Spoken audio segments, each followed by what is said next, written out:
tomorrow off? Should.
Thank you. You may be seated.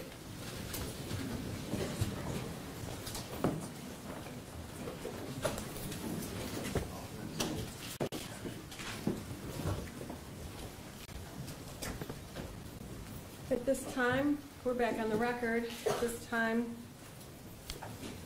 counsel, we need to update the pre-sentence investigation report. I spoke with you in chambers and I made the following changes. I don't think there's an objection to it, but on the cover page of the pre-sentence investigation report, I changed counts 1, 2, 5, 8, 10, and 18 to 369 days credit, and count 24 to 370 days credit. Is that correct? That is correct.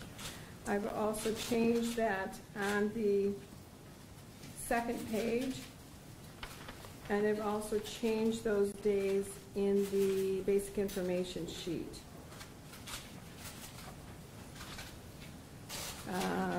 I don't know, you know what, I didn't look at the evaluation plan, but if it's in there,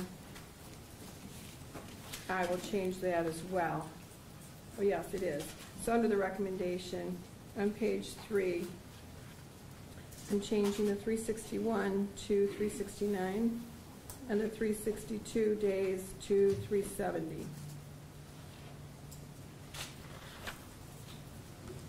Are there any other corrections, additions, deletions at this time? Not on behalf of the people. Not on behalf of defense counsel, Your Honor.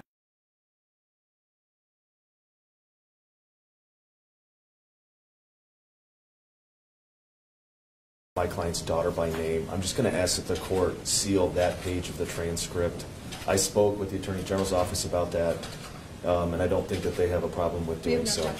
Okay. Again, as to any of these little blips we've had, not a surprise over so many pages of testimony in 7 days.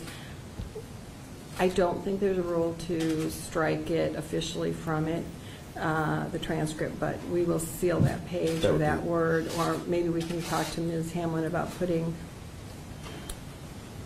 that name or the full name in the other situations, or that single name on one single sheet so nothing else is lost from the transcript. I don't know. There might be ways to do it to get around the rules. We'll figure that out so we maintain the structure of the transcript without violating any rules and protect those we need to. Is that acceptable? Yes, Your Honor. Thank you. Yes, thank you. Okay. At this time, then, on behalf of the people, what would you like me to know? Your Honor, before I begin, I do want to put on the record that obviously you've heard from 156 victims, or we have read their statement. You have been presented in the 4-inch binder in front of you with at least, I believe by our count, about 24 additional victim impact statements from survivors who wish to submit those directly to the court. I know you've reviewed those, and I just wanted to place that on the record as well. Thank you. I do have them. My law clerk has diligently placed them in this binder. They're in some kind of order. And I also will be adding to that for my vertical, my own notes of what I've highlighted. And of course, Ms. Hamlin has the record. Thank you. Your Honor, on behalf of the Michigan Department of Attorney General, the investigation and prosecution team, I do have some things I would like to say. You may proceed. Thank you. The breadth and ripple of this defendant's abuse and destruction is nearly infinite. It centers in the Lansing and Michigan State University communities. It spans the state of Michigan and reaches club and elite training gyms, collegiate athletics, and even the United States and international Olympic communities. And it's not even limited to gymnastics, as athletes from over a dozen different sports have reported abuse.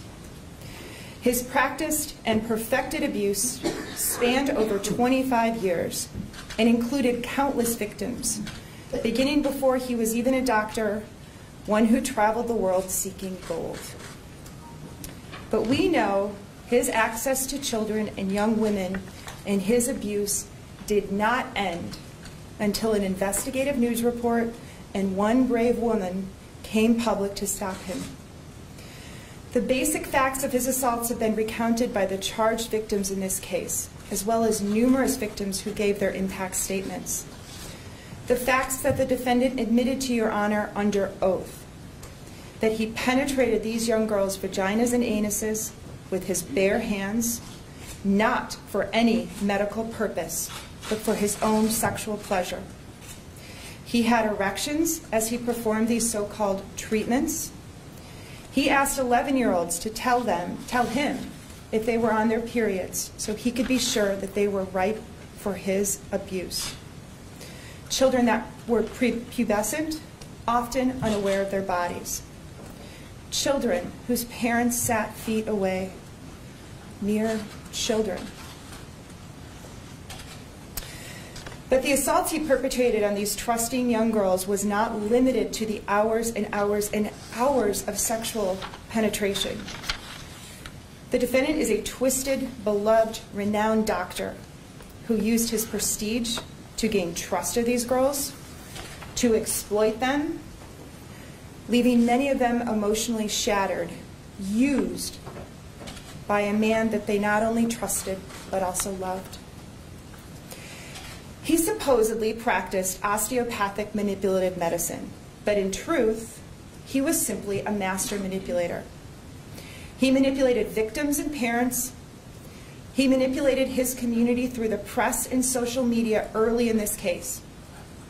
He tried to manipulate the police department in his interviews. He tried to manipulate prior investigators. He even tried to manipulate Your Honor and this court through his pathetic letter, all while knowing the truth, that he did the things he was accused of doing. And in competitive gymnastics, he found the perfect place for this master manipulation. In gymnastics, young girls do what they're told. They hide their pain, they hide their injuries. These young girls are bared all of it. Their bodies were constantly on display and under scrutiny. It takes some kind of sick perversion to not only assault a child, but to do so with her parent in the room. To do so while a lineup of eager young gymnasts waited at Twistars to see the gymnastics god, Larry Nassar. It's a sick perversion when a defendant's close family friends were upstairs in his own home while he abused young Kyle Stevens, just 6 years old when it began. His own wife and children sat upstairs for years while he gave his basement treatments. To unnecessarily and without warning penetrate an unsuspecting minor for your own selfish sexual gains while her parent sat just feet away, unknowing, had to be part of the rush or the thrill for this defendant. The thrill that he might just get caught. But he was a master. He had developed a built-in defense. No coach should be in a shower with a boy. No priest has an excuse for any type of sexual touching. But Nassar perfected a built-in excuse in defense. He was a doctor, and a good one, so the world thought. And this makes up the other half of his scheme.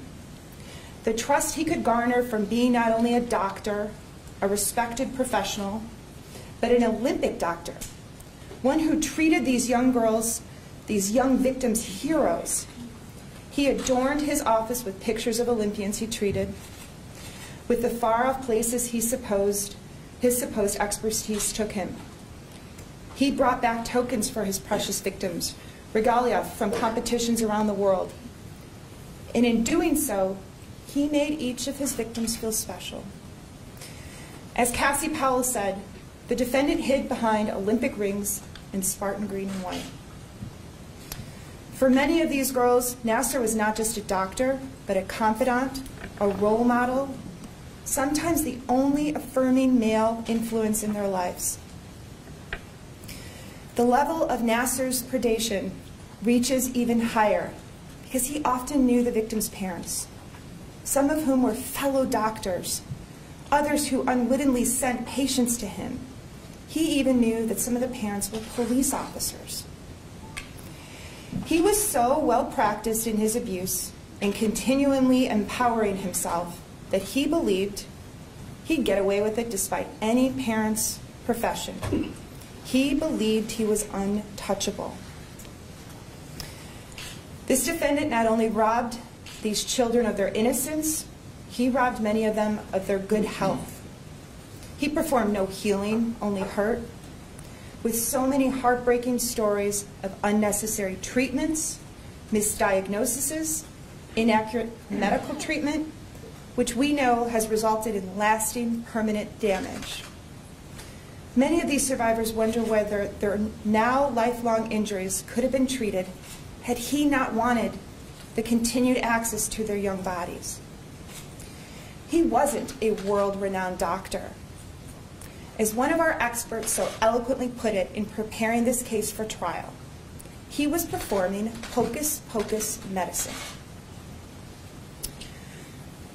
Over the last 16 months, as I have prepared this case and lived this case and thrown my heart and soul into this case, I have often wondered, did he really think he was going to get away with this? Abusing so many for so many years, over 2 decades, so many sports, no patient, no child was safe, and yet he also abused some of our most prominent national heroes. Maybe he did think he could beat the odds. And you know what? For years, he did. What that did, that beating of the odds, to Kyle Stevens, to Jessica Tomashow, to Madeline Jones, to Kaylee Lorenz, to Bailey Lawrenson, to victims D and G and I, to Rachel Denhollander. History gave him guidance for the future. Every previous time there had been an allegation, nothing happened. His lies worked. This court heard from several women, some decades later, who were initially determined to be confused or to be liars. He was believed over these children: Larissa Boyce, Tiffany Thomas, Breanne Randall, Amanda Tomashow. Sometimes 4, 14, and 20 years have passed since those brave women told someone. You saw and heard firsthand. To know your truth, to be called a liar by not only your abuser, but to also not be believed by other trusting adults, what does that do to a person? Adults who were supposed to protect you and could have made it stop and could have prevented others from the same fate. What does that do to a child? We saw firsthand what it does. And with each time he got away, he was empowered to continue and perfect and abuse even more. It should not take finding a collection of 37,000 vile and disgusting images to believe these women and girls. It shouldn't take investigative journalists to expose predators. It should not take one brave woman put in the unenviable position and choice to go public with her name and be the only public person for months. But thank God we have these journalists, and that they expose this truth, and that they continue to cover this story. Thank God Rachel Denholler made that first contact with the reporter and decided to allow them to publish her name. How many times have we heard that without those stories and Rachel, victims would not have reported, they would not be here to speak this week to expose what truly happened all these years behind those doors and under that towel. We have all learned a few lessons from this case and these past 7 days of powerful testimony. As I reflect back an entire semester of a college class in sexual abuse, grooming behaviors, why victims delay, and predatory behavior has played out these past week and a half. But as we look back on this case in the last 7 days, I'm struck by a number of observations. What does it say about our society that victims of sexual abuse have to hide their pain for years when they did nothing wrong? What does it say about our society when victims do come forward and they are automatically met with skepticism and doubt, treated as liars until proven true? What do we take away from this? These have been important narratives to hear and witness and listen to. They will be the words that burn down cultural stereotypes and cultural myths. And I have a few takeaways and lessons I hope anyone watching these past 7 days has learned and will take away with them. The first is that we must start by believing.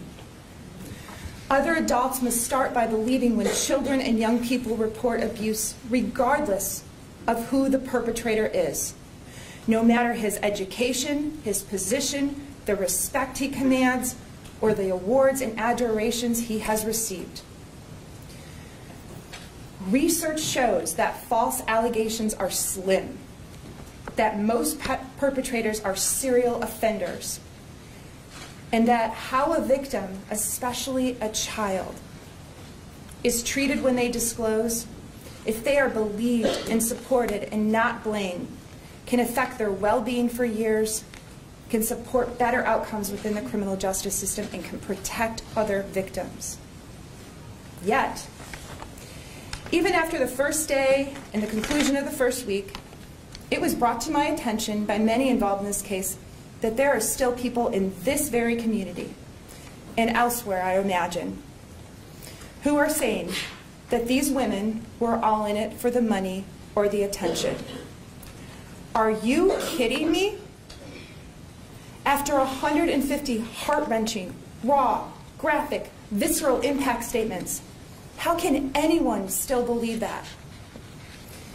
Even to this day, even as this historic sentencing hearing is broadcast around the globe, there are still likely people who doubt. Perhaps those 2,000 folks who voted for this defendant as school board member. Perhaps the many petition writers we are aware of who included doctors and trainers and athletes and lawyers who spared nothing to come to the defense of this defendant over 16 months ago and continued to defend him for months even after he had been charged with Kyle Stevens' abuse. I hope and pray that they're watching, that they're listening, and that they have learned their lesson. The second lesson I take away, and I hope others do, is that anyone can be a perpetrator. Anyone can be a serial sexual abuser. This defendant stole, cheated, and lied. He stole these victims' innocence. He lied about his behavior, and he cheated parents and the community and the world of the trust they held in doctors, prominent physicians, and prominent community members. Experts teach on this issue. Russell Strand, a retired Army criminal investigator, teaches on offender dynamics and behavior. Strand talks about how abusers have 3 personas. The first is the public one for all to see. The second is the uninhabited persona, what you only let others close to you see. And we all have those 2 personas. But the third persona is the hidden and secret one. It's hidden in the mind and the eyes and the beliefs of the perpetrator. And that persona is often hidden well. Serial child molesters hide among us. We know that this defendant had a good persona, a good public persona at least. He was the good guy, the goofy guy, the Olympic doctor, the medical school professor, the gymnastics god. He was a religious and pious man, a father, a husband, a friend, a school board candidate, a man of honor and passion, so kind and giving and always approachable. He never charged for his services, and he saw patients basically anywhere. But we know without a doubt after this 7 days what we on this team had known for 16 months. That Nassar's third hidden persona, just as Strand discusses, that he is possibly the most prolific serial child sexual abuser in history, a selfish child molester who spared no one. Nassar hid behind that outer facade that is different and faked and not real, but that people believed were real. People came to his defense. They believed that they were the man that he wanted them to see and not the monster hiding beneath. As a society, our response cannot be that he couldn't do this, or that I knew his character, I knew he wasn't capable of this kind of crime. It's because no one wants to see it. The only person who sees this side are his victims.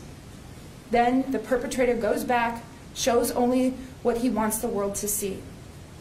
This is how he got away with this for so long and got people to believe him over the many, many, many victims who reported.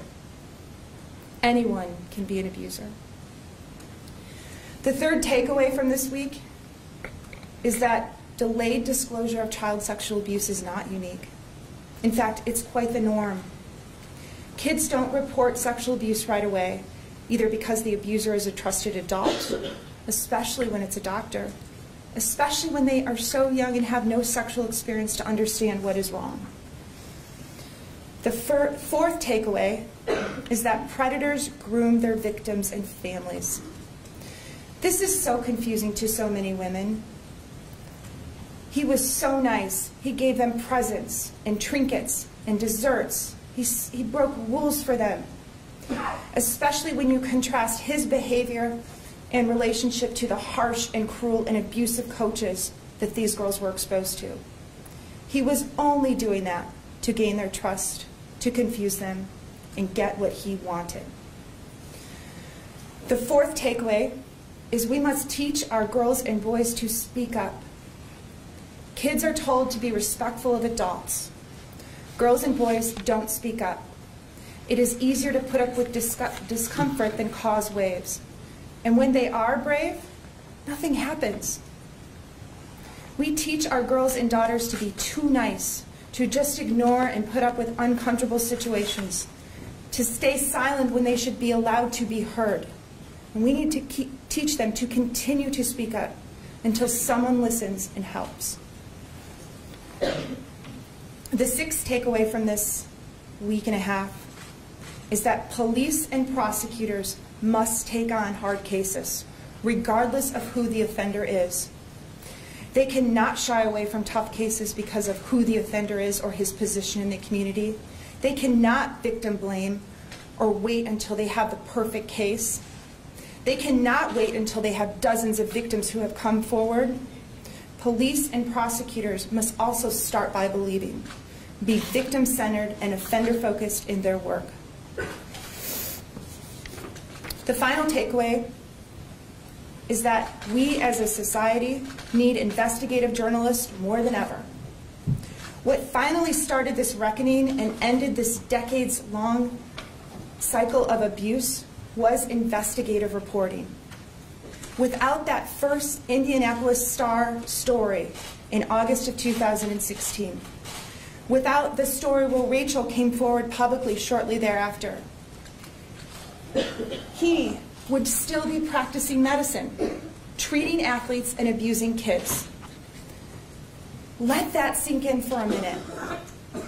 Right now, he would be at his office on Hagedorn and Hanna, not far from this courtroom, in the Michigan State University campus, abusing children, had it not been for the investigative reporters and Rachel who brought this case.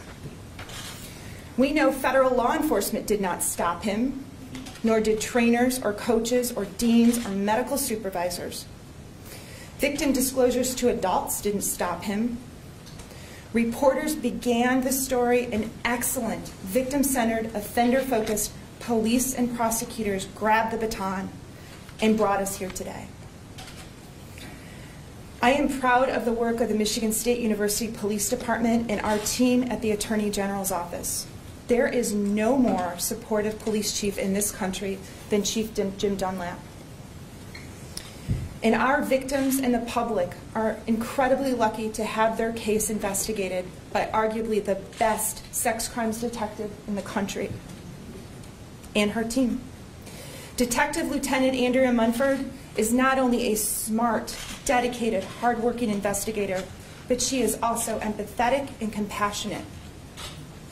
Our victims are also lucky to have the full and unwavering support of the Michigan Attorney General, Bill Schuette, who from day one of taking on this case has supported this prosecution fully.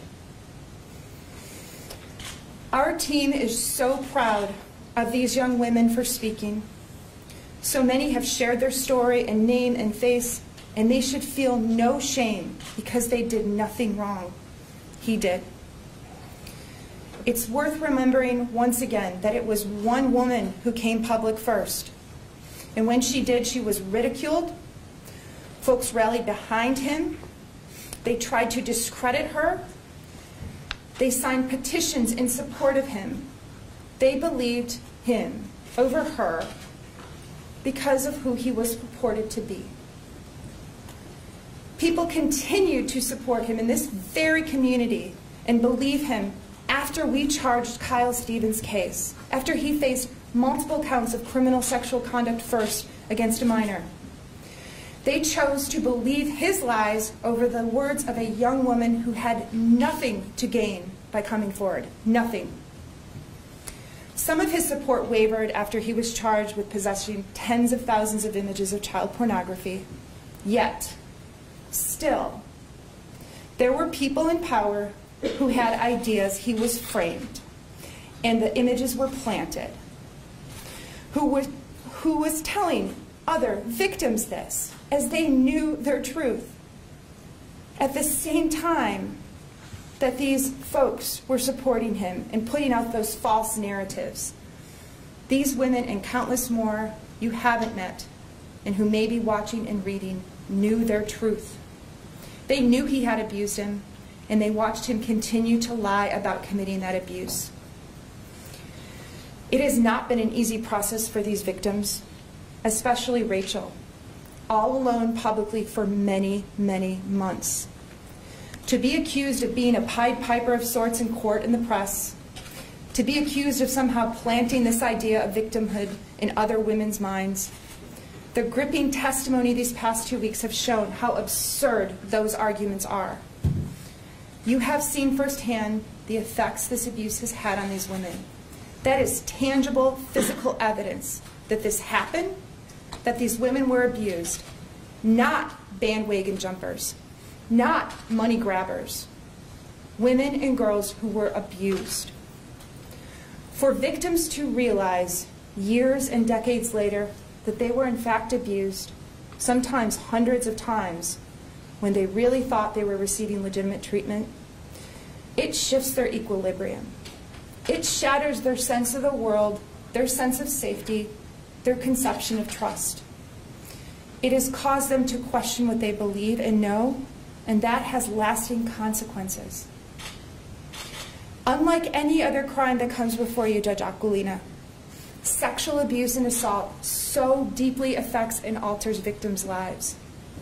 It seeps and oozes and permeates into every pore and crevice of a victim's life.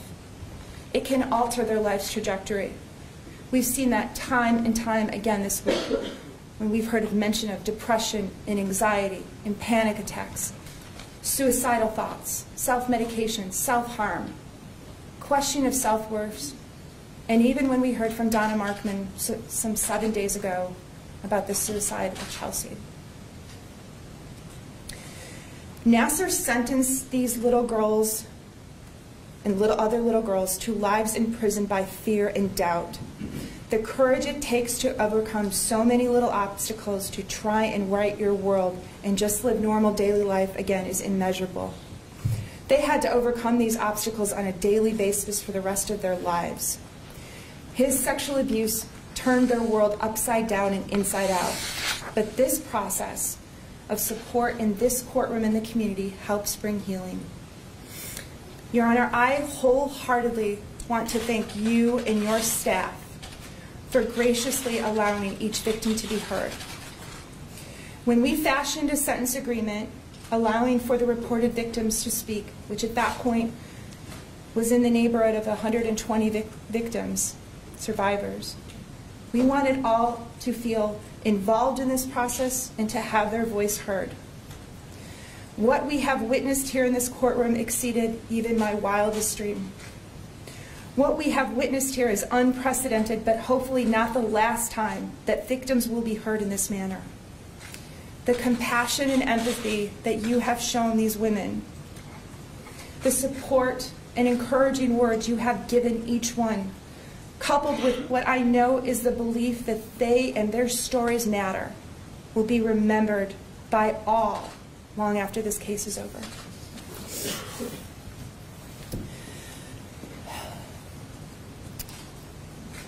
Over 150 women had courage to walk into this courtroom, most to be publicly identified and outed to the world as a Nassar victim for the first time, yet they had the grace and the courage to speak their truth and become survivors. To each survivor, thank you. Thank you for coming forward, for trusting us, for doing what is so hard and difficult, especially when you reported to the police, especially to those involved in our charging cases, and especially to those who have had to testify in court. On behalf of the entire Attorney General and Michigan State University Police Department team, we believe you and always have. We thank you. We are proud to stand up for and with you, and you are our heroes. We have seen the worst of humanity and the best in these past few days. The pain and destruction caused by evil, selfish takers like this defendant. But we have also seen how one voice can start a movement, how reckoning can deliver justice, how a community can support and empower and start healing. During these last 7 days on our screen, you have seen countless young, innocent faces. That was on purpose. Every day at this podium that I stand, you saw strong, brave, fierce survivors come here. But that's not who Larry Nassar saw. He was attracted and abused to those young girls in those pictures. But, Your Honor, what you did not see are the sweet, young, innocent faces of girls who have been spared a similar fate because these brave women all spoke up and, more importantly, never gave up. There is no doubt he would have continued to abuse unabated for the rest of his life. I tell these survivors to be proud of what you have accomplished because you are survivors. You have referenced the army of survivors that this proceeding and his abuse has created. This past weekend at women's marches around the country, signs with Kyle Stevens' quote, someone that the world did not even know was affiliated with this case some 5 days before. Those quotes were raised on signs. Little girls don't stay little forever. They turn into strong women who have come back to destroy your world. You heard from Jennifer Rood Bedford, and she concluded by saying, stand for truth, resolve for change, be committed. At this particular moment in history, this sentencing hearing will be viewed as a turning point in how our community, our state, our nation, our culture looks at sexual abuse. This courtroom in the Ingham County Circuit Court was where the shame that many survivors felt was exorcised from them and put where it belongs, right on him. When each survivor came forward and shared their name, told their truth, supported each other, that shift grew. The world has witnessed what happens when victims are treated with respect, dignity, empathy, compassion, and are truly supported by police, prosecutors, and the criminal justice system and courts. What is obvious is that a strong group of determined women can in fact change the world and will. The fact that the women led the investigation, the prosecution team, and that 3 female judges now sentenced Defendant Nassar is poetic justice. As I reflect on the last 7 days of the sentencing hearing, it became clear that each day more women and girls were empowered. It was evidenced by our growing number, people that were reaching out to us to come to speak their truth. These women and girls have transformed themselves before our very eyes. From victim to survivor to champion for justice and advocates for change. And all of this on the world outside will carry on. But I want to recenter you and this court and all involved back on the reason we're here. The sentencing of Defendant Larry Nassar for his admitted conduct against numerous young girls. He sexually assaulted them. He did so under the guise of medical treatment, and he did so for his own sexual purpose and gratification. He carried out his plot through a decades-long process he honed and perfected, creating perfect conditions for his predatory behavior, until these brave women brought it all down. Sentencing, Your Honor, must protect, punish, and deter. Through your sentence, I ask you to do all 3. Judge Aquilina, I ask you to bring these victims the justice they so deserve. We ask you to follow the sentence agreement and sentence the defendant to a minimum of 40 years to at least 125 years in prison, or a sentence tail that you see fit. Thank you. Thank you. Thank you very much for your words. On behalf of defendant,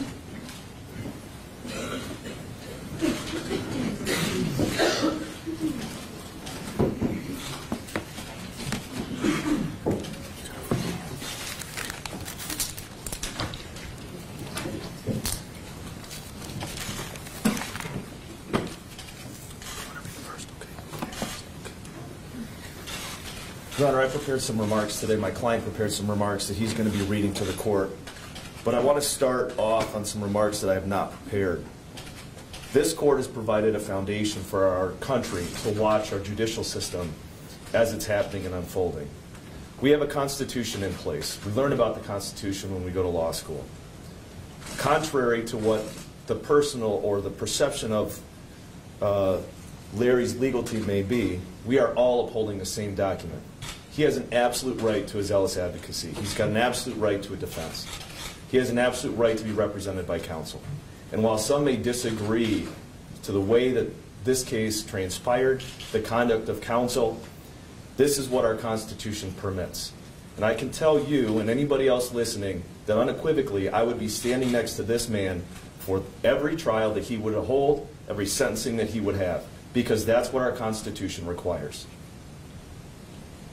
This is not about us. This is not about Larry. This is not about his legal team.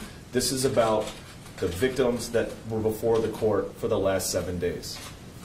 But I will tell you, the anger and hatred that they expounded on the court is something that Larry saw, we all saw, and we all heard.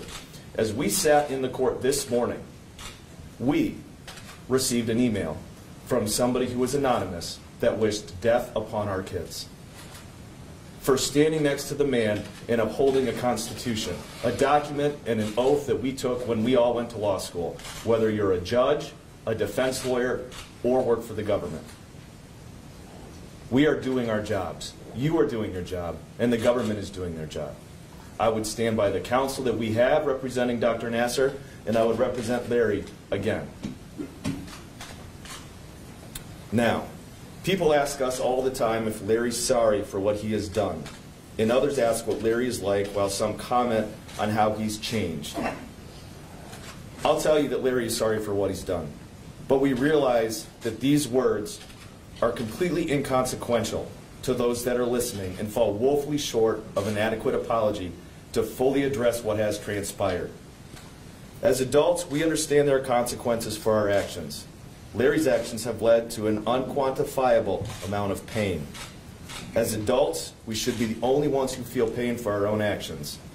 Sadly, one of the many tragedies in this case is the pain that was articulated these past 7 days is not residing with Larry, but instead, and more significantly, it is felt by the 100+ women who have addressed him in court. He is sorry for the hurt that he has caused, and he is sorry to each and every one of the individuals who have come before your honor. But an apology is not going to be enough.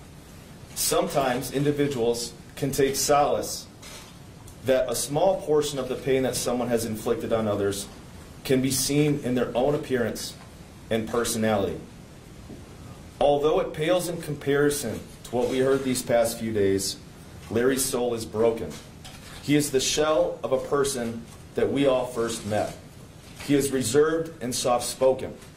His tears are more frequent, and our conversations are more somber.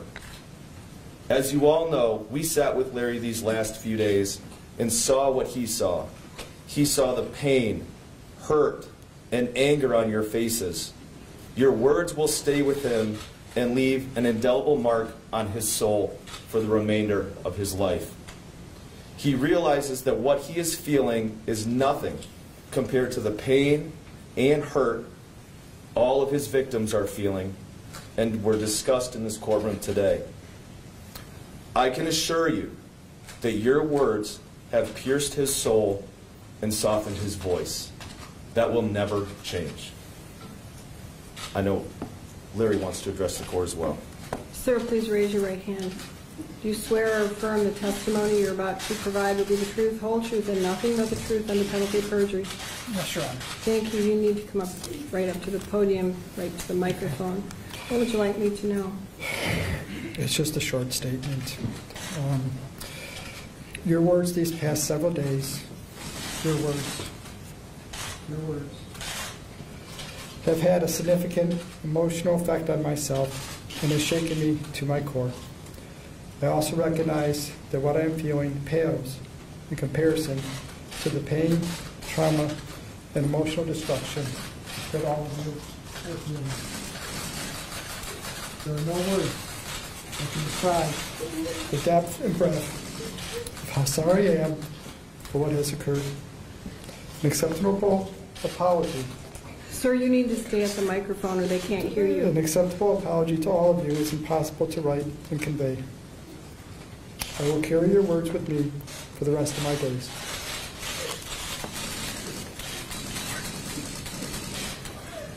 Sir, I hope that's true. I hope you are shaken to your core. Your victims are clearly shaken to their core. And I know there are still some who ask, are you broken because you got caught?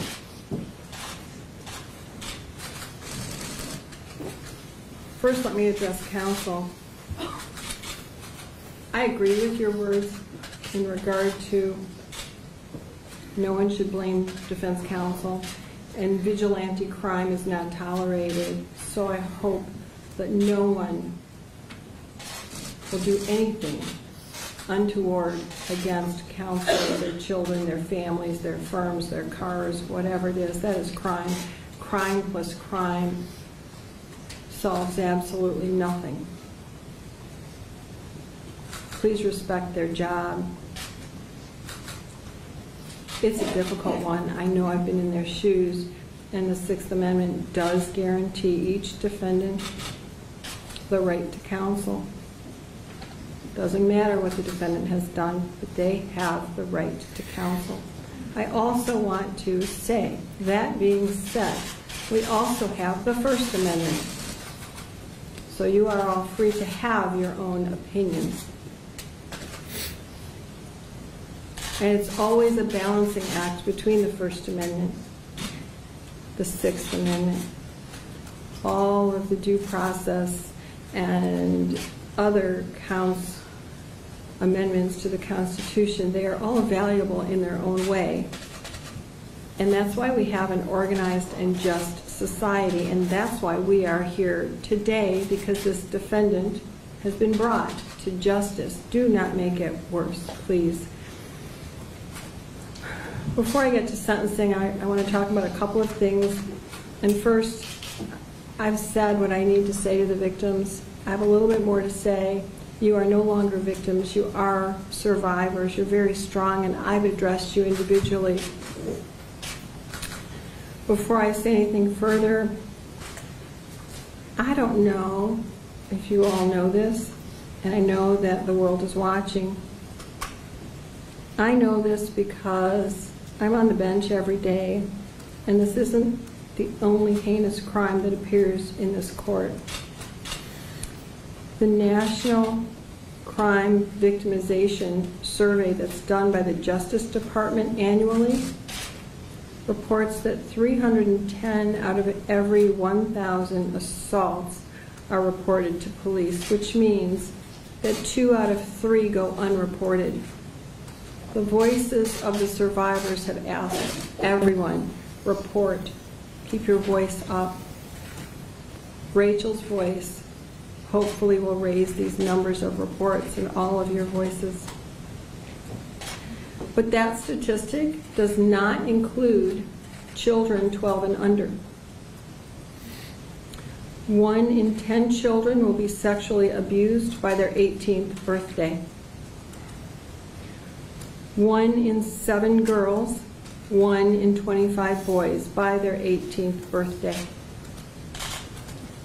That means that in the United States, I'm not talking about any other country, but in the United States, 400,000 babies born in the U.S. will become victims of child sexual abuse. It stops now. Speak out like these survivors. Become part of the Army. I do one case at a time. And I really so very much appreciate all of your thank yous. I've read some of the Twitters and Facebooks and all of what's going on in the media. I'm not special. I'm doing my job. If you come into my courtroom any Wednesday and watch sentencing, I give everybody a voice. I give defendants a voice, their families when they're here. I give victims a voice. I try to treat everybody like family because that's the justice system that I was raised to believe in. I came to this country stateless. I'm naturalized. My father's Maltese, my mother's German, and I was raised on old country values. And my grandmother always told me, and my parents always told me, my grandfather too, that America is the greatest country. I believe that. That's why I served in the military. That's why I've always done community service. I'm not really well liked because I speak out. I don't have many friends because I speak out. If you ask me a question, you better be ready for the answer. I speak out because I want change, because I don't believe in hiding the truth, and I'm not saying I'm always right, but I try. I also don't believe that one size fits all when it comes to sentencing. Another reason I listen. I know that there are some judges for every crime that give the same punishment. I don't think that's justice. I believe in individualized sentencing. I follow the Constitution, and I believe our system works. I also believe these survivors. Now, there's case law about how I can consider what I can consider. And first and foremost, my sentence reflects the 7 in regard to who defendant pled to. But the remainder of you, the 161 others, add to the credibility of those 7. So technically, I'm considering everything, everyone, because your crime, all of your crimes, the depth of them have cut into the core of this community and many communities and all of the families and people we don't even know.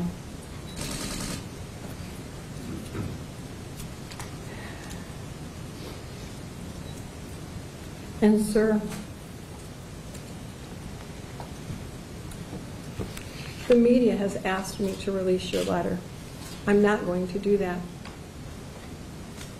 Counsel may object, the media may object, but there is some information in here that troubles me in regard to the victims. And I don't want them re-victimized by the words that you have in here. But I do want to read some more of your letter.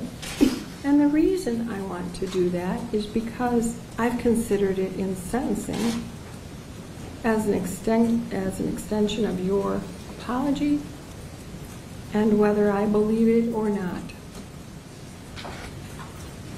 So I want you to hear your words.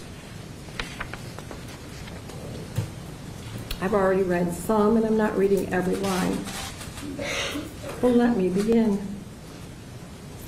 The federal judge went ballistic at sentencing since I pled guilty to the state cases and spent 10% on the federal case and 90% on the state cases and civil suits. She gave me 60 years instead of 5 to 20 years, in parentheses, 3 consecutive 20-year sentences. I pleaded guilty to possession of porn from 9/2004 to 12/2004, 4 months. The prosecutor even admitted that I never belonged to any porn sites, any chat rooms, was not on the dark web, and also they could not prove I viewed it. It was all deleted, of course. I shared my electronics, and I could not prove that. So for 4 months of porn possession from 2004, I was sentenced to 60 years. Not proper, appropriate, fair. Going down a few lines. What I did in the state cases was medical, not sexual. But because of the porn, I lost all support, thus another reason for the state guilty plea. Let me move down further.